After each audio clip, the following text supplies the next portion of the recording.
So guys welcome to part 3। तो अभी इस गाड़ी में फाइनली हमने गेयर बॉक्स उतार दिया है। अभी आप ये सोच रहे कि इसका पार्ट 3 क्यों आ रहा है, मतलब कि एक दिन में मैंने बहुत सारे पार्ट शूट किए हैं, मतलब कि अलग अलग काम होता है तो वो शूट करना पड़ता है।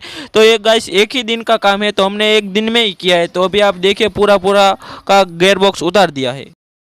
सो गाइस ये रहा गेयर बॉक्स, आप देखिए पूरा का पूरा आज एक ही दिन में उतारा है। आप ये मत सोचिए कि 3 पार्ट है, मतलब कि बहुत दिन लगे होंगे। ये सिर्फ एक ही दिन में उतारा है। आप देखिए इस गाड़ी में ऑयल चेंज हुआ है। मैं सभी अलग अलग तरीके से शूट करता हूँ, इसलिए देखिए आप एक ही दिन में ये काम हुआ है। सो गाइस आज हमको कुछ काम था तो मतलब कि हमको जल्दी जाना पड़ा था। तो आप देखिए हमारे बाहर गैरेज के बाहर ये है और आज हम आए थे साइकिल पे, आपको पता है। तो चलिए अब हम चलते हैं सीधा घर पर।